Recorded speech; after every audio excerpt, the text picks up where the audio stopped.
berakhirnya sistem tanam paksa yang menyengsarakan rakyat, muncullah satu kebijakan baru dari pemerintah Belanda yang berisi tentang balas budi terhadap bangsa Indonesia. Ide tersebut kemudian disebut politik balas budi atau politik etis yang diprakarsai oleh Van de Venter.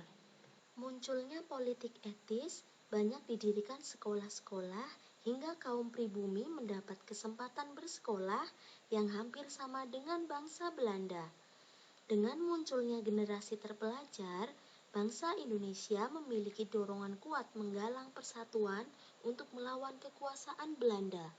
Berbagai organisasi kebangsaan berdiri dan menjadi alat untuk mencapai persatuan dan kemerdekaan.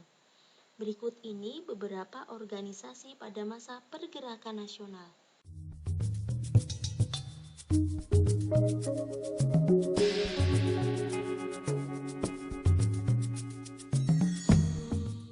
Organisasi Budi Utomo berdiri pada tanggal 20 Mei tahun 1908 di Gedung Stovia, yaitu gedung sekolah kedokteran zaman Belanda. Pendiri Budi Utomo adalah pelajar Stovia, yaitu Dr. Wahidin Sudirohusodo, Dr. Cipto Mangunkusumo, dan Dr. Gunawan Mangunkusumo. Tujuan didirikan Budi Utomo adalah mengumpulkan dana demi membiayai pemuda Bumi Putra yang pandai namun miskin. Dalam penyebaran cita-citanya, Budi Utomo menggunakan media majalah yang bernama Guru Desa. Tanggal berdirinya Budi Utomo ditetapkan sebagai Hari Kebangkitan Nasional untuk mengingat terbentuknya organisasi pergerakan nasional pertama di Indonesia.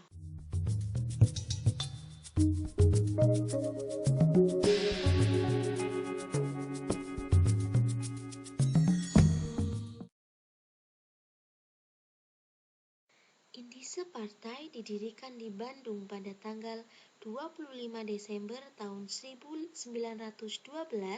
dengan tujuan mencapai kemerdekaan Indonesia. Tokoh-tokoh pendiri Indise Partai adalah Ki Hajar Dewantoro, Douwes Dekker, dan Dr. Cipto Mangunkusumo. Kalian tahu dikenal dengan sebutan apakah tokoh-tokoh tadi?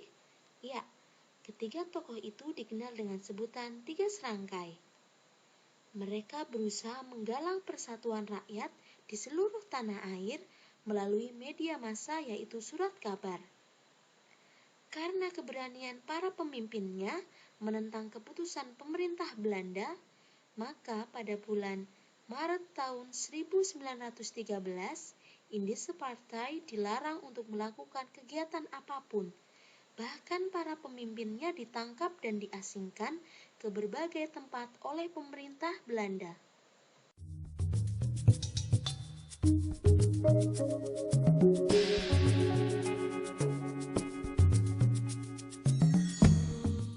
Organisasi Perhimpunan Indonesia didirikan pada tahun 1925 oleh Dr. Andes Muhammad Hatta, Ahmad Subarjo, Nazir Datuk Pamuncak, Dr. Sutomo, dan Ali Sastroamidjojo.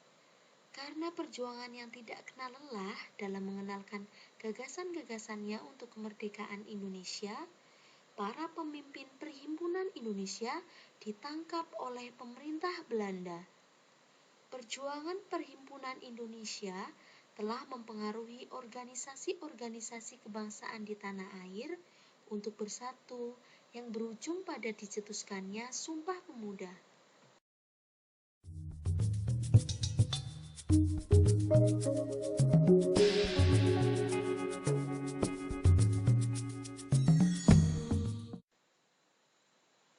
Partai Nasional Indonesia didirikan pada tanggal 14 Juli tahun 1927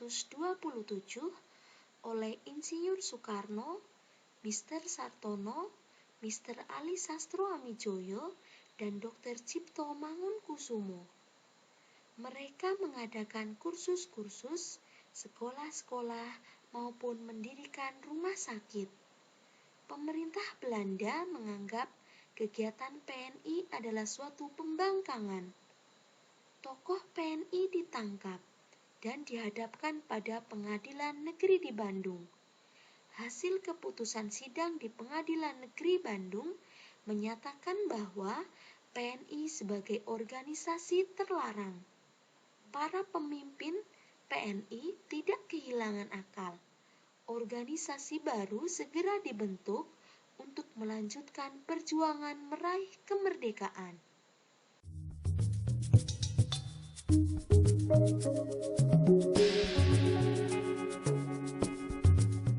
Kaum wanita Indonesia menginginkan posisi sosial yang sama dengan kaum pria, khususnya dalam bidang pendidikan. Wanita sering sekali diremehkan oleh kaum pria karena mereka tidak dapat bersekolah tinggi dan hanya dijadikan sebagai pengurus rumah tangga saja.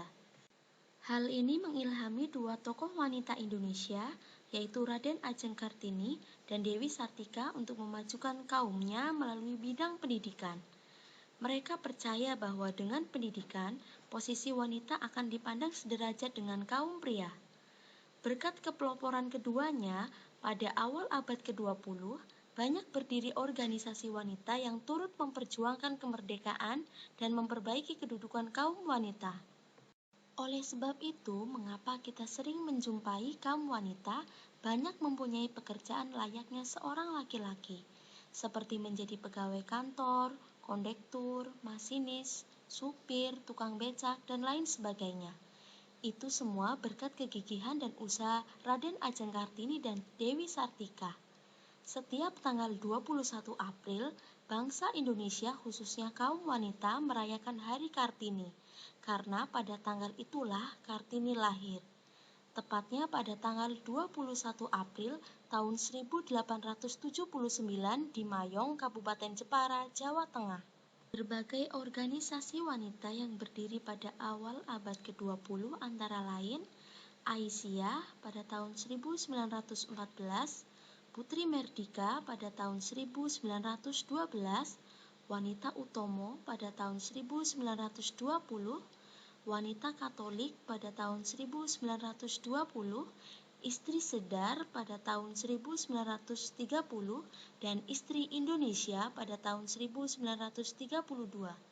Organisasi-organisasi tersebut bersepakat untuk menggalang persatuan demi mencapai kemajuan kaum wanita. Hal ini diwujudkan melalui penyelenggaraan Kongres Wanita 1 hingga 4 pada tanggal 22 Desember tahun 1928 hingga Juli tahun 1941. Kongres wanita tersebut merupakan tonggak bersejarah bangkitnya wanita Indonesia untuk ikut berjuang demi kemerdekaan. Sikap ini menunjukkan keberanian wanita Indonesia untuk menentang penjajahan dan berusaha membebaskan bangsa dari kaum penjajah. Oleh karena itu, tanggal 22 Desember sebagai tanggal dimulainya Kongres Wanita pertama diabadikan sebagai Hari Ibu. Hari Ibu tersebut untuk memperingati besarnya jasa-jasa wanita, terutama kaum ibu dalam kehidupan keluarga maupun negara.